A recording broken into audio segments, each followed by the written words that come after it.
નમસ્કાર મિત્રો, world ઇનબોક્સના current અફેર્સના લેક્ચરમાં ફરી આપનું હાર્દિક સ્વાગત છે. આજના લેક્ચરમાં આપણે જોઈએ તાજેતરમાં જ ઇસરો દ્વારા સફળતાપૂર્વક લોન્ચ કરવામાં આવેલા ચંદ્રયાન-2 મિશન વિશે. ભારત માટે અને ઇસરો માટે એક બહુ ઐતિહાસિક ક્ષણ કહી શકાય કે આપણે ચંદ્રયાન-2 ને સફળતાપૂર્વક લોન્ચ કર્યું. તો આ લેક્ચરની અંદર આપણે ચંદ્રયાન-2 વિશે ડિટેલમાં માહિતી મેળવશું. તો સૌપ્રથમ કે 22 જુલાઈ 2019ના રોજ આંધ્રપ્રદેશના શ્રી હરિકોટા ખાતે આવેલા સતીશ ધવન સ્પેસ સેન્ટરના સેકન્ડ લોન્ચિંગ પેડ પરથી બપોરે 2:43 ચંદ્રયાન-2 ને લોન્ચ કરવામાં આવ્યું હતું. આ મિશનનો સમયગાળો છે 48 દિવસ જેટલો, એટલે કે 48મા દિવસે ભારતનું લેન્ડર વિક્રમ ચંદ્રની સપાટી ઉપર લેન્ડ કરશે. આ મિશનનો પ્રકાર કે જેની અંદર ઓર્બિટર છે, લેન્ડર છે અને રોવર છે. એ ઇમેજમાં તમે ઓર્બિટર જોઈ શકો છો અને આ ઓર્બિટરનું વજન છે 2379 કિલોગ્રામ. તેમાં ઉપયોગમાં લેવાનાર લેન્ડરનું નામ છે વિક્રમ અને રોવરનું નામ છે પ્રજ્ઞાન. તેના વિશે પણ આપણે ડિટેલમાં માહિતી હમણાં જોઈએ. ચંદ્રયાન-2 નું વજન છે 3850 કિલોગ્રામ. ચંદ્રયાન-2માં કુલ પેલોડ તો કે 13 પેલોડની અંદર છે. ઓર્બિટરમાં 8, લેન્ડરમાં 3 અને રોવરની અંદર 2. આ મિશન પાછળ, ચંદ્રયાન-2 મિશન પાછળ કુલ 978 કરોડ રૂપિયાનો ખર્ચ કરવામાં આવ્યો છે. આ પહેલા ચંદ્રયાન-2 માટેની લોન્ચિંગ તારીખ નક્કી કરવામાં આવી હતી 15 જુલાઈ, પરંતુ એન્જિનમાં ખામી સર્જાતા તે પોસ્ટપોન કરવામાં આવીને 22 જુલાઈના રોજ લોન્ચ કરવામાં આવ્યું.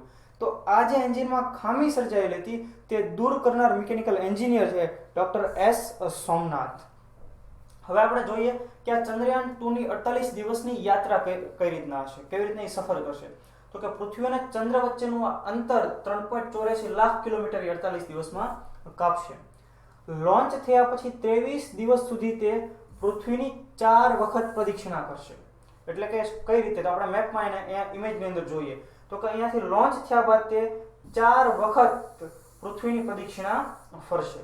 ત્યારબાદ 5 દિવસ ચંદ્રના માર્ગમાં મોકલવામાં આવશે. ત્યાર પછી 5 દિવસથી ચંદ્ર તરફ આગળ વધશે. 30મા દિવસે ચંદ્રયાન-2 ચંદ્રની કક્ષામાં સ્થળાંતરિત થશે. તો આપણે એને ફરી ઇમેજમાં જોઈએ કે 30મા દિવસે અહીંયાથી હવે ચંદ્રની કક્ષામાં સ્થળાંતરિત થશે. ત્યારબાદ 13 દિવસ સુધી ચંદ્રની દિશામાં 100 કિલોમીટરની ઊંચાઈવાળી કક્ષામાં એ ચક્કર લગાવશે. તો ઇમેજમાં તમે જોઈ શકો છો 100 કિલોમીટરની ઊંચાઈ, તો અહીંયા 13 દિવસ સુધી ચક્કર લગાવશે.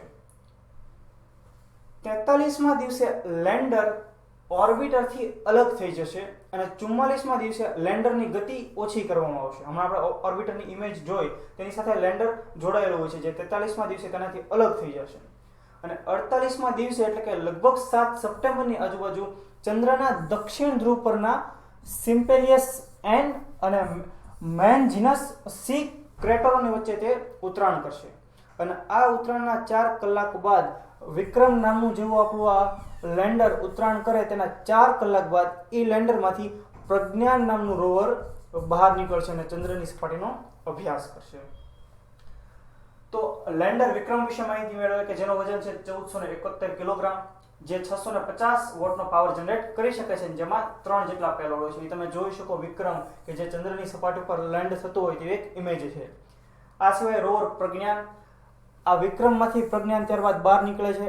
અહીં જે 6 વ્હીલ વાળું પ્રજ્ઞાન કે જેનો વજન છે 27 કિલોગ્રામ અને તે 50 વોટનો પાવર જનરેટ કરી શકે છે, જેમાં 2 પેલોડ છે. હવે આ લેન્ડર વિક્રમનું નામ કઈ રીતે રાખવામાં આવ્યું, તો કે ઇસરોના સંસ્થાપક એવા ડોક્ટર વિક્રમ સારાભાઈના નામ ઉપરથી લેન્ડરનું નામ રાખવામાં આવ્યું છે વિક્રમ, કે જે સ્વદેશમાં નિર્મિત છે, એટલે કે ભારતમાં બનાવવામાં આવેલું છે.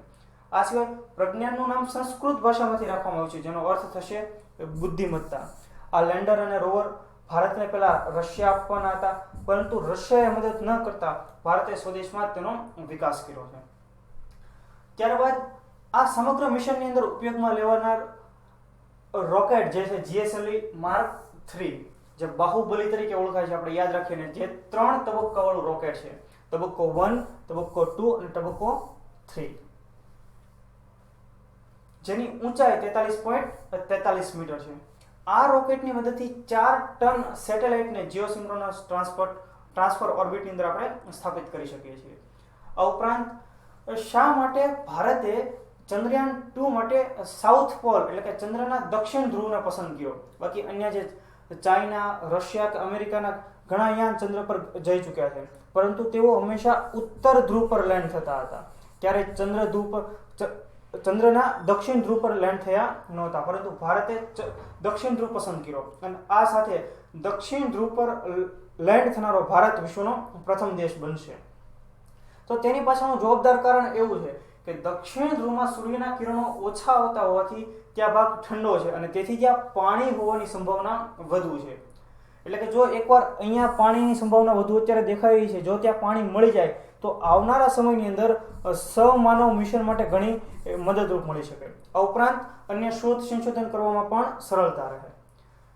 આપણે યાદ રાખીએ, ખૂબ અગત્યની લાઈન કે ચંદ્રના દક્ષિણ ધ્રુવ પર પહોંચનારો ભારત વિશ્વનો પ્રથમ દેશ, અને આ સિવાય ચંદ્ર પર જનારો વિશ્વનો ચોથો દેશ બની ગયો છે. આ પહેલા રશિયા, અમેરિકા અને ચીન ચંદ્ર પર મિશનો મોકલી ચૂકેલા છે અને તાજેતરમાં જ હમણાં જ 20 જુલાઈ 2019ના રોજ સહમાનવ જે મિશન ચંદ્ર પર નાસાએ મોકલેલું નીલ આર્મસ્ટ્રોંગ કે જે ચંદ્ર પર પગ મૂકનારા પ્રથમ માનવી હતા, તેને 50 વર્ષ પણ પૂર્ણ થયા અને અમેરિકાની અંદર તેની ઉજવણી પણ ચાલી રહી છે.